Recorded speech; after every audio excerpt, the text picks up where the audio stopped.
mais le combat des meilleurs fils de France contre ceux dont les fautes et les crimes sont la cause de ces malheurs. Elle sera le combat des forces révolutionnaires de ce pays contre ceux que leur intérêt entraîne au maintien d'un ordre de choses que nous voulons abolir. Donc, affaire Dieudonné, deuxième volet. Donc voilà, suite à la montée en puissance de la quenelle, le gouvernement de Manuel Valls a décidé de mettre un terme à cette... enfin un terme entre guillemets, parce que ça va pas s'arrêter là, mais de ralentir un peu le phénomène quenellier, voilà, donc par l'interdiction du spectacle de Dieudonné. Le mur qui a été interdit le 9 janvier, juste avant la première représentation. Et donc le décret, la décision du Conseil d'État d'invalider l'autorisation de faire son spectacle, donc a pris acte pour toute la tournée, comme vous avez pu certainement l'entendre ces derniers jours sur les différents médias. Alors, bon, je vais pas revenir sur ce qui s'est passé parce que pas mal de personnes ont déjà pu s'exprimer par rapport à ça et ont déjà dévoilé ont dévoilé dans l'ensemble toute la grossièreté de cette affaire et la grossièreté avec laquelle Manuel Valls a fait usage de la censure comme elle a rarement été appliquée en France, employée. Par contre, il faut faire une petite analyse rapidement déjà sur... bon, déjà, qui remporte cette bataille entre le gouvernement et Dieudonné, puisque maintenant que tout s'est un petit peu calmé, il faut faire le bilan de cette affaire. Et quand on fait le bilan rapidement, on se rend compte que le gouvernement de François Hollande s'est pris une quenelle énorme, monumentale, magnifique, magistrale, et nous saluons l'humoriste Dieudonné d'avoir, pardonné l'expression, mais porté ses couilles jusqu'au bout, et d'avoir amené une grande partie du peuple français à s'intéresser à des sujets qui étaient considérés comme tabous et même interdits depuis trop longtemps. Alors donc, qui a gagné cette bataille? Évidemment, c'est Dieudonné, on s'en rend compte en regardant les médias le lendemain ou le soir même. BFM TV a dû passer, je crois, 4 heures sur l'interdiction du spectacle de Dieudonné. Donc au niveau de la promotion, je crois que Dieudonné, chapeau bas, t'as jamais fait une meilleure promo que celle-là. Et le lendemain, ça a continué encore pendant des plombes et des plombes. On a eu l'intervention de toute la fine fleur du sionisme français qui s'est exprimé, qui a pu, avec l'aval du gouvernement bien entendu, vomir toute sa haine envers, non pas simplement Dieudonné, mais envers tout ce que représente Dieudonné, tout ce que représente la quenelle, et désolé, mais ça représente une grosse partie de la population française qui ferme sa gueule depuis très longtemps, mais attention, c'est pas parce qu'elle ferme sa gueule qu'elle en pense pas moins. Et quand on a vu le défilé de cette ignoble clique talmudique s'exprimer, alors il y avait Bernard-Henri Lévy, Finkielkraut, Elisabeth Lévy, Arnaud Klarsfeld évidemment, comment on aurait pu l'oublier celui-là, Kuckerman, qu'est-ce qu'on a eu encore, Jakubowicz évidemment. Alors au passage, quand même, je tiens, parce qu'il y avait une euphorie telle en fait lors de cette soirée qu'il fallait vraiment être très attentif à tout ce qui s'est dit. Alors moi j'ai chopé quelques phrases à la volée comme ça, donc celle de Kuckerman qui est absolument magistrale. Nous allons lutter contre l'antisémitisme comme nous avons lutté contre la pédophilie. Alors quand on voit le nombre de pédophiles qu'il y a au gouvernement, ou du moins dans les sphères du pouvoir, alors bon, j'en citerai pas trop, mais qu'on va penser à Jack Lang, tout de suite évidemment, celui qui aime bien se faire débraguetter par les petites filles, Daniel Cohn-Bendit, Frédéric Mitterrand, bref, la liste est super longue, donc on va pas... Mais bref, vous luttez contre l'antisémitisme comme vous avez lutté contre la pédophilie, les antisémites ont de beaux jours devant eux, ça c'est moi qui vous le dis, c'est clair et net. Donc quand on entend ce genre de phrase, on est quand même en droit d'exploser de rire, tant la démagogie, le mensonge dont ils font preuve est éclatant, hein, quand on entend ce genre d'immondice. D'ailleurs, au passage, il faut le rappeler, qui est aujourd'hui un vecteur d'antisémitisme? C'est pas Dieudonné le vecteur d'antisémitisme aujourd'hui. Le principal vecteur d'antisémitisme, c'est Manuel Valls. Manuel, excuse-moi, Manu, mais quand tu dis que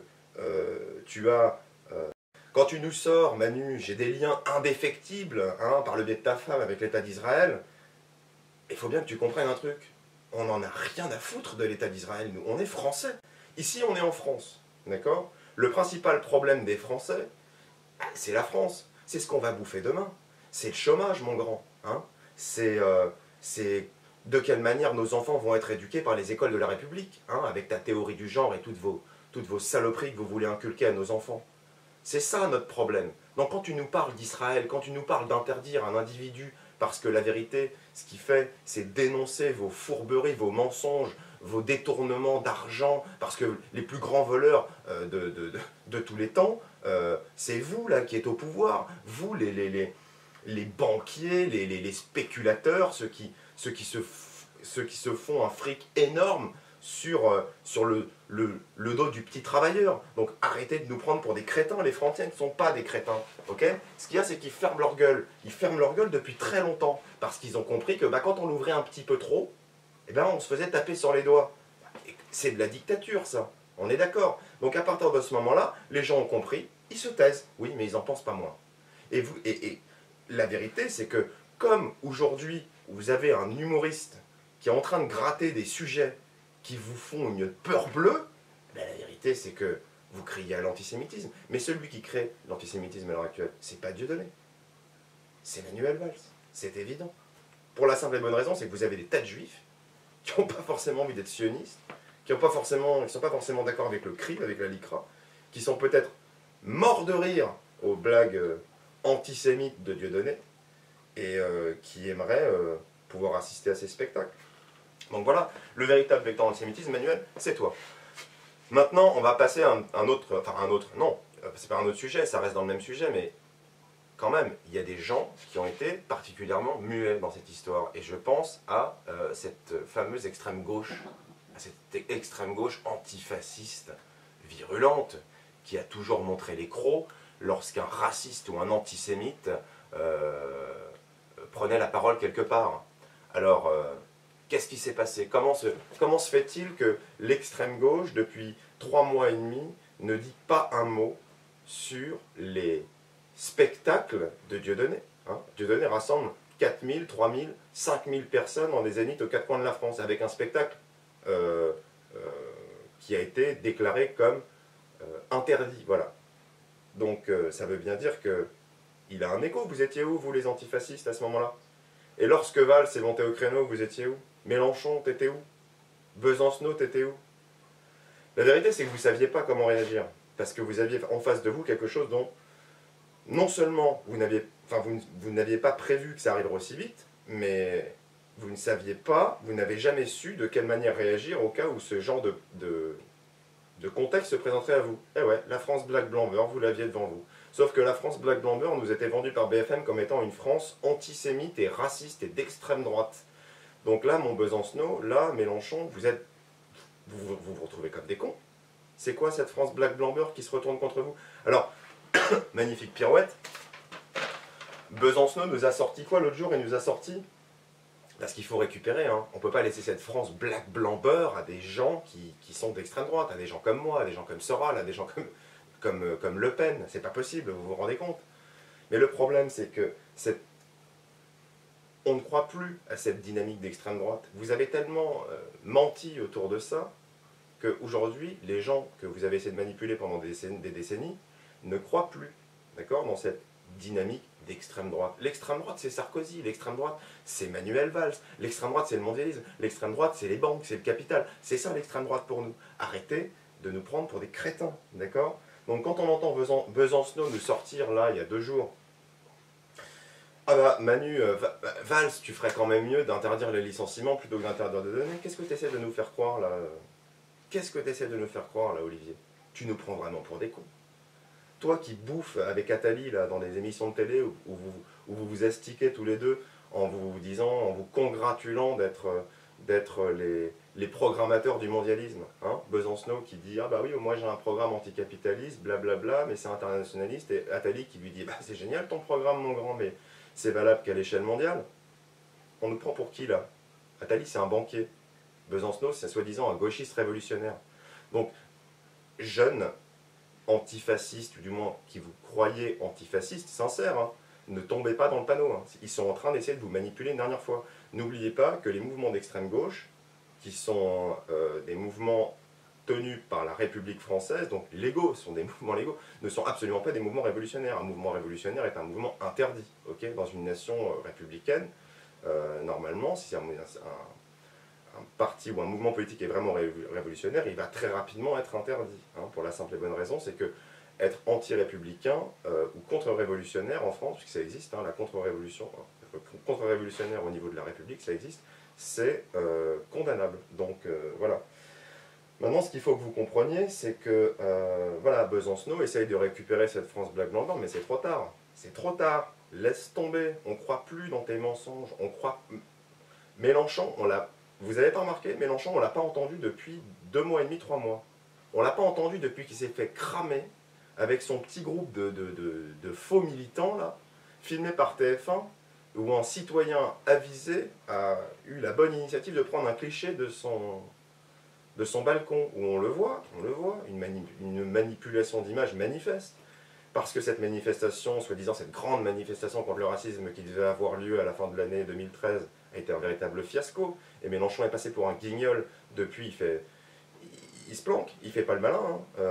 Et là, on l'a entendu là sur BFM, doucement, timidement, s'intéresser à des problèmes sociaux. Oui, bah oui, parce que quand on est passé pour un crétin comme il est passé, parce que Mélenchon, il les enchaîne. Hein. Entre le révolutionnaire franc-maçon qui se prend une déculottée par Marine Le Pen lors des dernières élections, et qui en plus de ça se fait avoir qui se fait avoir en flagrant délit de manipulation médiatique, c'est extraordinaire. Mélenchon, t'es complètement au fond du gouffre. Laisse tomber, oublie, raccroche, hein, retourne dans ta loge et va plancher avec tes copains maçons, d'accord?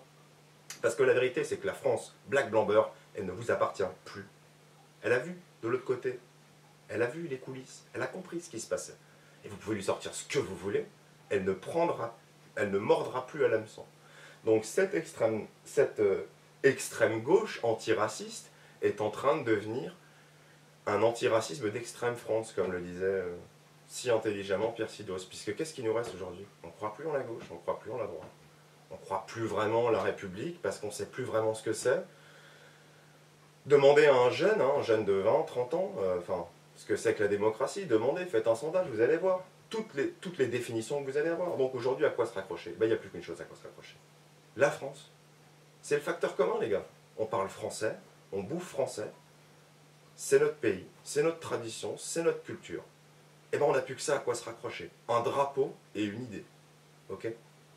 Et bien c'est ce dont à quoi est en train de se raccrocher toute cette France black blanc beurre à laquelle vous avez menti, que vous avez manipulé et exploité depuis des décennies. Voilà.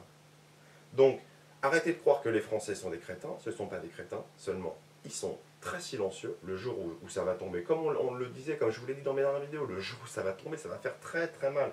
Parce que la vérité, c'est que on ne croit plus en vos mensonges. Vos mensonges tombent les uns après les autres. Et on le voit à vos réactions. Vous vous excitez comme des puces au moindre soubresaut qui peut apporter un soulèvement ou quelque chose qui peut renverser votre système oligarchique.